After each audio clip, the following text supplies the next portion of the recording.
to be talking about how we can get serious about playing.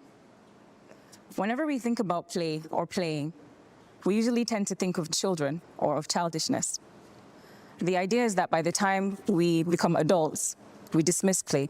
It is unproductive and it's a guilty pleasure. However, play is very essential to adults. And even though with our personal and professional or commercial activities, we hardly have time to play, play is so essential to us as human beings that a lot of times we do play without even acknowledging it. Now, how can we define play? Play is a bit difficult to define because it's a moving target.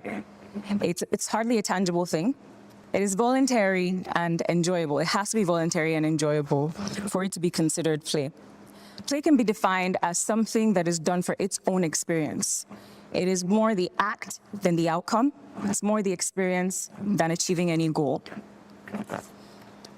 Now, play is something that we can do as individuals or together by ourselves socially. And there are different ways that we can categorize play.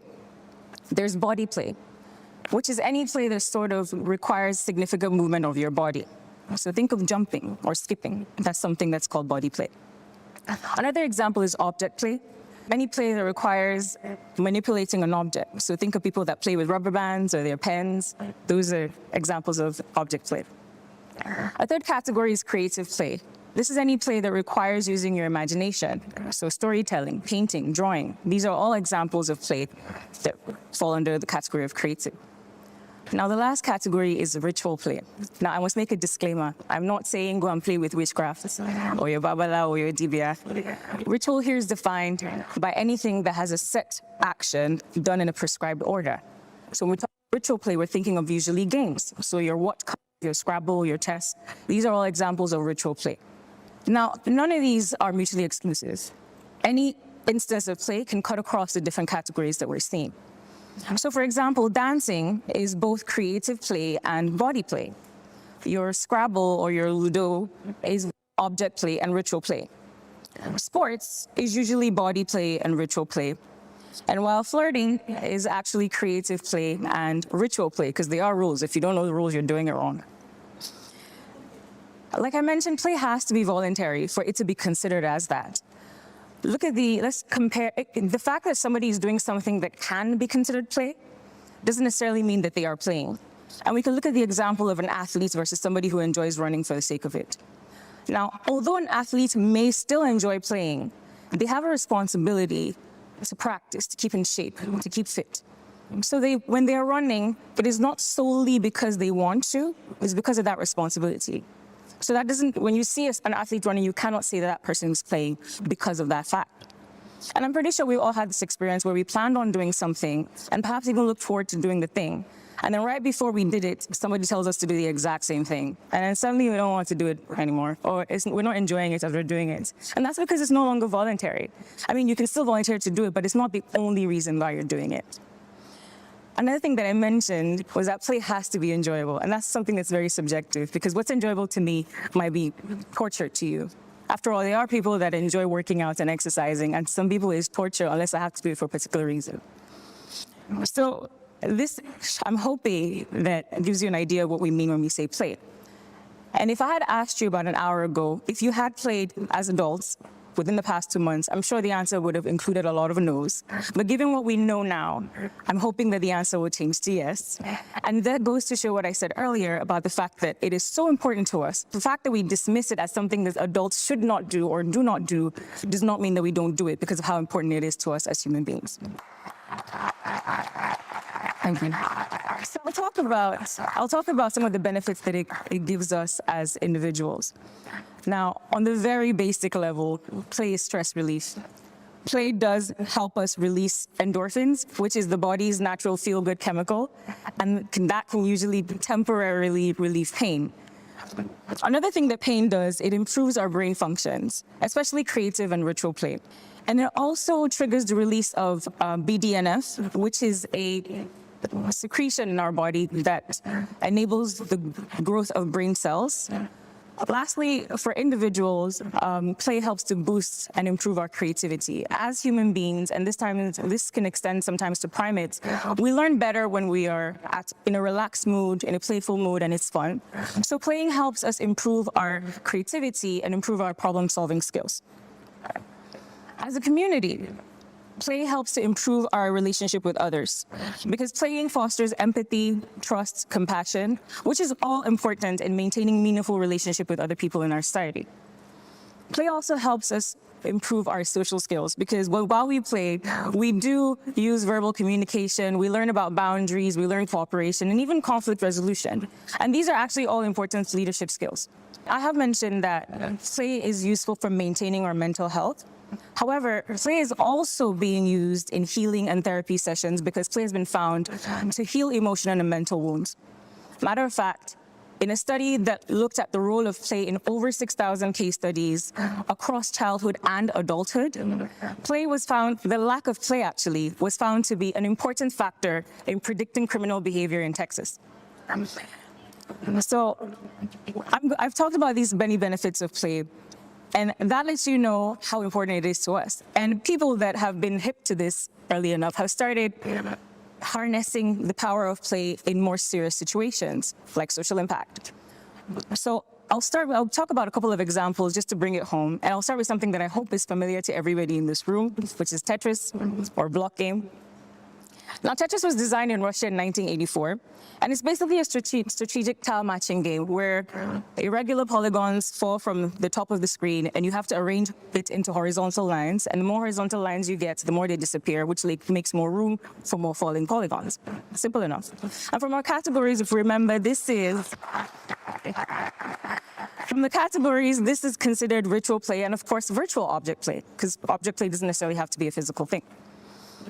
Now, what does this have to do with anything serious, really? Because it's Tetris, right? Actually, Tetris has been found to be useful in blocking painful memories for people with trauma-related clinical disorders, so PTSD. And a study in addictive behavior found that playing Tetris for 3 minutes reduced the strength of cravings for addictive substances by 20%. And this effect lasted for over 7 days. So actually, this study is being replicated with other types of games that are similar to Tetris to see if this effect is also replicated. So maybe in a few years, we'll hear that rehabilitation centers are prescribing Candy Crush or something for people to practice with. So the next game I'll talk about is, well, it doesn't really have a name. It's kind of like that name, animal, place, thing game that doesn't have a formal name, but by the time we explain it, people are like, oh yeah, I get it, and then we do it.